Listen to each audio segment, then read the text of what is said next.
चलिए सोचते हैं कि अगर हमारे पास यहाँ मौजूद ये वाला मॉलिक्यूल हो तो फिर किस तरह का रिएक्शन अमल में आएगा। मैं अब इसको नाम देने के मसले में नहीं पड़ूंगी क्योंकि ये बहुत वक्त ले लेगा, लेकिन मैं बता देती हूँ कि ये मेथनॉल में हल हुआ है। और जब भी हम रिएक्शन की बात करेंगे कि कौन सा रिएक्शन अमल में आएगा तो इसका मतलब होगा कि हम SN1, SN2, E1 या E2 में से चुनेंगे कि इनमें से कौन सा रिएक्शन अमल में आएगा। अब सबसे पहली चीज जिससे मैं शुरुआत करना चाहूंगी वो ये है कि सबसे पहले मैं सॉल्वेंट देखूंगी। जब हम ये फैसला कर रहे होते हैं कि कौन सा रिएक्शन अमल में आएगा तो सबसे अहम चीज ये होती है कि हम देखें कि आया सॉल्वेंट प्रोटिक है या एप्रोटिक। और अगर आप यहाँ मौजूद इस सॉल्वेंट को देखें तो ये मेथनॉल है, यानी कि ये प्रोटिक है।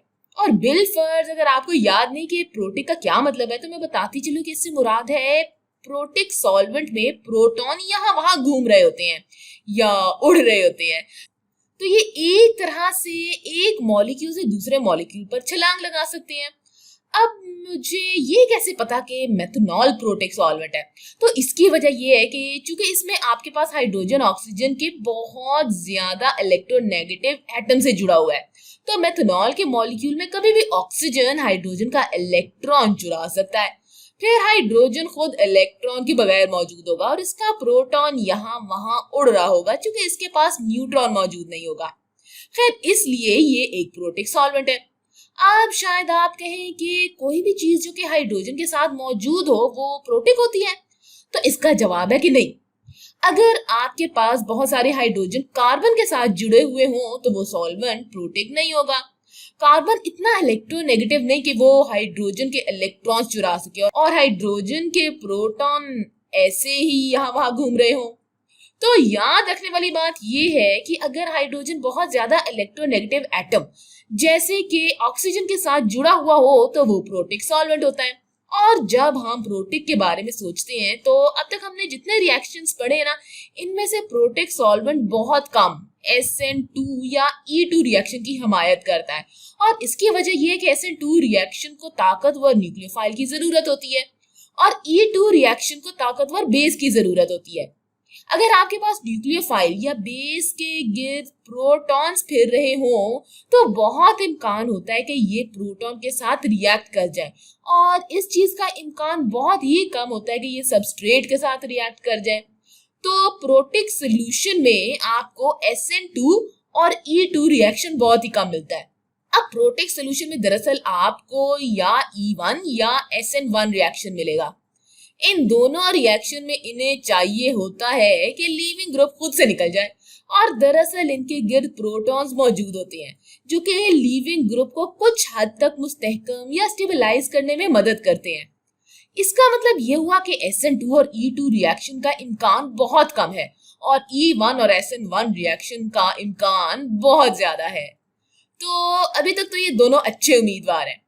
अब अगला हम खुद लीविंग ग्रुप को देखेंगे कि आया लीविंग ग्रुप मौजूद है भी या नहीं। और यहाँ पर हम जो भी देख रहे हैं इसमें या तो कार्बन है या फिर हाइड्रोजन, सवाए यहाँ मौजूद इस आयोडाइड के। और हम जानते हैं कि आयोडाइड एक अच्छा लीविंग ग्रुप है।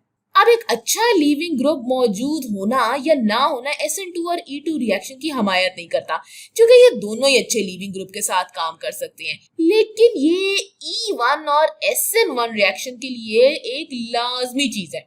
याद रहे कि E1 या SN1 रिएक्शन के पहले मरहले में ही लीविंग ग्रुप खुद से ही चला जाना चाहिए या निकल जाना चाहिए, क्योंकि ये रेट डिटर्मिनिंग स्टेप है। लिहाजा E1 और SN1 रिएक्शन दोनों के अमल में आने के लिए ये लाजमी चीज है। अब तक हमने ऐसी कोई चीज नहीं देखी जो हमें ये सोचने पर मजबूर करे कि नहीं, यहाँ पर E1 और SN1 रिएक्शन अमल में आएगा ही नहीं। ये एक अच्छा लीविंग ग्रुप है। अब यहाँ पर आखिरी चीज जो हम सोच सकते हैं वो हम कार्बन के बारे में सोच सकते हैं, जिससे ये ग्रुप निकलेगा या चला जाएगा। अब जब ये लीविंग ग्रुप निकल जाएगा या चला जाएगा तो ये इस कार्बन से जिससे अभी ये जुड़ा हुआ है इसके जरिए कार्बोकैटाइन बनाएगा। अब इस कार्बोकैटाइन के मुस्तहकम होने के लिए जरूरी है कि ये कम से कम भी सेकेंडरी कार्बन हो, यानी कि कम से कम इसे 2 कार्बन से जुड़ा हुआ होना चाहिए। लेकिन मिसाली तौर पर या आइडियली इसे 3 कार्बन से जुड़ा हुआ होना चाहिए, यानी कि इसे टर्शरी कार्बन होना चाहिए। अब वो कार्बन जिससे लीविंग ग्रुप जुड़ा हुआ है वो टर्शरी कार्बन है। ये 1, 2 और 3 कार्बन से जुड़ा हुआ है, लिहाजा ये एक टर्शरी कार्बन है। तो ये दरअसल एक मुस्तहकम कार्बोकैटाइन भी हो सकता है। ये एक टर्शरी कार्बन है जो कि एक बार फिर E1 और SN1 रिएक्शन की हमायत कर रहा है या इसे फेवर कर रहा है। तो अभी तक तमाम चीजें हमें यही बता रही हैं कि यहाँ E1 या SN1 रिएक्शन अमल में आ रहा है और दरअसल ये दोनों ही रिएक्शन अमल में आएंगे। तो चले अब इसके मैकेनिज्म के बारे में सोचते हैं।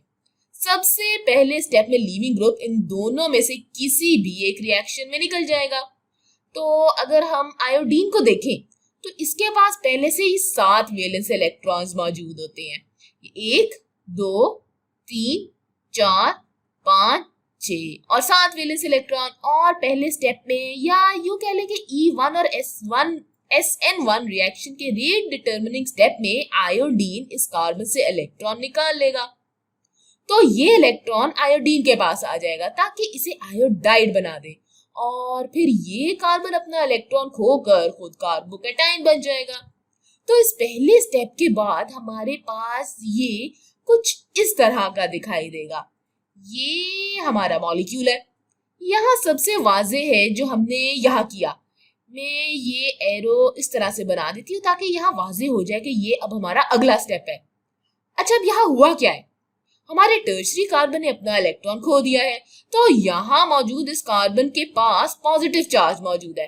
ये एक टर्शरी कार्बोकैटाइन है और आयोडीन अब आयोडाइड बन गया है।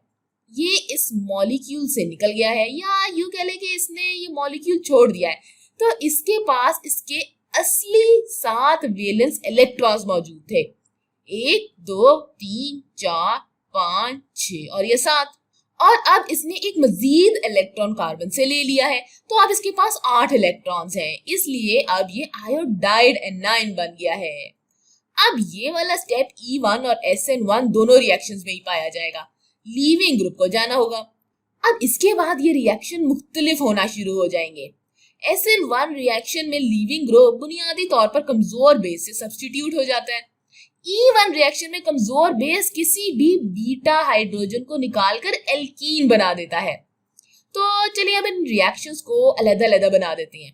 तो यहाँ मैं SN1 रिएक्शन बनाने लगी हूँ और यहाँ सीधे हाथ पर E1 रिएक्शन बना लेते हैं। तो यहाँ से शुरू करते हैं और इसके पास पॉजिटिव चार्ज मौजूद है। आयोडाइड जा चुका है। अब आगे क्या होगा कि ये कमजोर बेस से सब्स्टिट्यूट हो जाएगा और यहाँ कमजोर बेस दरअसल मेथनॉल है। कमजोर बेस मेथनॉल है। इसके पास इलेक्ट्रॉन्स के 2 बगैर जुड़े हुए या अनबॉन्डेड पेयर्स मौजूद हैं और इसमें से एक पेयर ये देना चाहेगा क्योंकि ये एक कमजोर बेस है। इसके पास यहाँ पर पार्शियल नेगेटिव चार्ज मौजूद है क्योंकि ऑक्सीजन इलेक्ट्रॉन नेगेटिव होता है। इसके पास पूरा नेगेटिव चार्ज मौजूद नहीं है, इसलिए ये ताकतवर न्यूक्लियोफाइल नहीं है, लेकिन ये इस कार्बोकैटाइन को अपना इलेक्ट्रॉन दे सकता है और यहाँ पर यही होगा। ये इस कार्बोकैटाइन को अपना इलेक्ट्रॉन डोनेट कर देगा, यानी अतिया कर देगा। फिर इस सब के होने के बाद ये कुछ इस तरह का दिखाई देगा। ये हमारा असल मॉलिक्यूल है। ये जामनी इलेक्ट्रॉन इस कार्बोकैटाइन को डोनेट कर दिया गया है। इसके दूसरे सिरे पर ये नीला इलेक्ट्रॉन यहाँ इस ऑक्सीजन पर मौजूद है। ये अब इस ऑक्सीजन से जुड़ा हुआ है। ये ऑक्सीजन पर मौजूद इलेक्ट्रॉन्स का दूसरा पेयर है और ये हाइड्रोजन और मिथाइल ग्रुप से जुड़ा हुआ है। अब इसका आखिरी स्टेप ये होगा कि एक और कमजोर बेस आ सकती है और यहाँ मौजूद इस हाइड्रोजन प्रोटॉन को यहाँ से निकाल कर लेकर जा सकती है। ऑक्सीजन न्यूट्रल था, यहाँ मौजूद ये मेथनॉल भी न्यूट्रल है और ये इस कार्बोकैटाइन को इलेक्ट्रॉन दे रहा है। कार्बोकैटाइन के पास पॉजिटिव चार्ज था क्योंकि इसने अपना इलेक्ट्रॉन खो दिया था। अब इसने अपना इलेक्ट्रॉन हासिल कर लिया है तो ये न्यूट्रल हो जाएगा, जबकि दूसरी तरफ ये मेथनॉल न्यूट्रल था और ये जब अपना इलेक्ट्रॉन यहाँ दे देगा तो अब ये पॉजिटिव बन जाएगा। अब यहाँ कहीं पर आपके पास एक और मेथनॉल मॉलिक्यूल होगा, ये भी शायद इस पॉजिटिव आयन से प्रोटॉन निकाल ले। तो यहाँ मौजूद ये शायद इस प्रोटॉन को निकाल ले। ये इलेक्ट्रॉन इस हाइड्रोजन प्रोटॉन को दे देगा। हाइड्रोजन के इलेक्ट्रॉन्स ऑक्सीजन ले लेंगे ताकि फिर ये न्यूट्रल हो जाए। तो अब आखिरी स्टेप ये कुछ इस तरह का दिखाई देगा। मेथनॉल जो कि पहले इससे जुड़ा हुआ था वो अपना हाइड्रोजन खो देगा, तो ये इस तरह का दिखाई देगा। अब हमारे पास यहाँ सिर्फ ऑक्सीजन और मिथाइल मौजूद होगा। ये अब न्यूट्रल है क्योंकि इसने एक इलेक्ट्रॉन हासिल कर लिया है जब हाइड्रोजन का प्रोटॉन इससे निकाल लिया गया था। तो अगर आप इसे बनाना चाहते हैं तो इसके पास दरअसल अब दो इजाफी इलेक्ट्रॉन्स इस तरह से मौजूद है, और अगर आप इस आखिरी मेथनॉल को बनाना चाहते हैं तो ये अब पॉजिटिव कैटाइन है। ये कुछ इस तरह का दिखाई देगा। तो ये इस तरह हो जाएगा कि O साथ H और फिर CH3, और फिर इसके पास ये बगैर जुड़े हुए या अनबॉन्डेड पेयर्स यहाँ पर मौजूद होंगे, और अब इसके पास पॉजिटिव चार्ज मौजूद है। तो ये SN1 रिएक्शन था। अब अगला रिएक्शन जो यहाँ पर होगा वो E1 रिएक्शन है। एक बार फिर हमारा पहला स्टेप कुछ इस तरह का दिखाई देगा। तो ये हमारा पहला स्टेप है। लीविंग ग्रुप जा चुका है, हमारा आयोडाइड यहाँ ऊपर मौजूद है, और E1 रिएक्शन में सब्स्टिट्यूशन नहीं होती। यहाँ होता क्या है कि कोई भी एक बीटा कार्बन कमजोर बेस से हाइड्रोजन हासिल कर लेता है।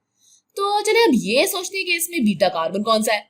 अल्फा कार्बन ये कार्बोकैटाइन वाला कार्बन है, यहाँ मौजूद है, ये अल्फा कार्बन है। अब इससे एक दूर वाला या बराबर वाला कार्बन बीटा कार्बन है, तो ये बीटा कार्बन है, एक बीटा कार्बन ये है, और ये वाला भी बीटा कार्बन है। अब यहाँ मौजूद ये वाला कार्बन किसी भी हाइड्रोजन से जुड़ा हुआ नहीं है, ये सिर्फ दूसरे कार्बन से जुड़ा हुआ है, तो ये हाइड्रोजन खो ही नहीं सकता। अब हमें इस वाले कार्बन में से जो कि 3 हाइड्रोजन से जुड़ा हुआ है और इस कार्बन में से जो कि 2 हाइड्रोजन से जुड़ा हुआ है, हमें इनके दरमियान में से कोई चुनना होगा। मैंने पहले ये हाइड्रोजन नहीं बनाए थे, लेकिन ये यहाँ पर मौजूद थे। ये 2 हाइड्रोजन से जुड़ा हुआ है। अब Z-Civ रूल यानी Z-Civ का असूल हमें बताता है कि गालिब या डोमिनेटिंग प्रोडक्ट तब बनती है जब वो कार्बन जिसके पास कम हाइड्रोजन हो वो अपना हाइड्रोजन खो दे। तो इन सब में से इस कार्बन के पास 2 हाइड्रोजन मौजूद है और इसके पास 3 हाइड्रोजन है। लिहाजा वो कार्बन जो कि अपना हाइड्रोजन बेस को देकर खो देगा या फिर जिसके हाइड्रोजन खोने के इम्कान ज्यादा है, वो दरअसल ये वाला कार्बन है जिसके पास 2 हाइड्रोजन मौजूद है, ना कि ये वाला कार्बन जिसके पास 3 हाइड्रोजन है, क्योंकि हम यहाँ कम हाइड्रोजन वाले कार्बन की बात कर रहे हैं। तो यहाँ हमारा बस एक बार फिर मेथनॉल है। इसने SN1 रिएक्शन में कमजोर न्यूक्लियोफाइल के तौर पर काम किया था, और अब ये इस E1 रिएक्शन में कमजोर बेस के तौर पर काम करेगा। तो हमारे पास यहाँ ये मेथनॉल मौजूद है, ये हाइड्रोजन है, CH3 के कुछ इलेक्ट्रॉन्स यहाँ पर हैं। इसके पास पार्शियल नेगेटिव चार्ज है, ये अपना एक इलेक्ट्रॉन हाइड्रोजन प्रोटॉन को दे देगा। हाइड्रोजन अपना इलेक्ट्रॉन अपने साथ लेकर नहीं जाएगा, तो फिर ये इलेक्ट्रॉन कार्बोकैटाइन को न्यूट्रल बनाने के लिए इसे दे दिया जाएगा, और फिर ये यहाँ डबल बॉन्ड बना लेगा। अब इस सब के बाद हमारे पास कुछ इस तरह का मॉलिक्यूल बचेगा। ये हमारा असल मॉलिक्यूल था। अब यहाँ मौजूद ये पीला कार्बन, इसने अपना हाइड्रोजन खो दिया है। यहाँ पीछे ये वाला हाइड्रोजन अभी भी मौजूद है। मैं चाहूँ तो इसे बना सकती हूँ, लेकिन मुझे इसे यहाँ बनाने की जरूरत नहीं है, ये चीजों को मजीद पेचीदा कर देगा। खैर, तो इसने अब इस प्राइमरी कार्बन के साथ डबल बॉन्ड बना लिया है। इसने यहाँ डबल बॉन्ड बना लिया है। वो इलेक्ट्रॉन जो कि हाइड्रोजन से जुड़ा हुआ था वो कार्बोकैटाइन को दे दिया गया है। इसका इसके साथ डबल बॉन्ड है। फिर आपके पास यहाँ मेथनॉल है जो कि इन पॉजिटिव आयंस में तब्दील हो गया है, और अब इसके पास हाइड्रोजन के साथ ये बॉन्ड मौजूद है। जो इलेक्ट्रॉन यहाँ पर दिया गया है इसे मैं जामुनी रंग से बना देती हूँ। फिर इसके पास अब इलेक्ट्रॉन का एक इजाफी लोन पेयर मौजूद है। लिहाजा अब इस सूरत हाल में हमने वो तमाम चीजें देखी, वो तमाम इशारे देखे जो कि तमाम के तमाम SN2 और E2 के खिलाफ थे, और ये तमाम इशारे E1 और SN1 रिएक्शन की हिमायत कर रहे थे। तो अगर आप असल में ये जानना चाहेंगे यहाँ पर कौन सा रिएक्शन अमल में आ रहा है, तो आप ये देखेंगे कि इस रिएक्शन में दोनों रिएक्शंस के प्रोडक्ट्स बनेंगे, यानी कि ये प्रोडक्ट्स जो यहाँ पर मौजूद है और ये प्रोडक्ट्स भी बनेंगे।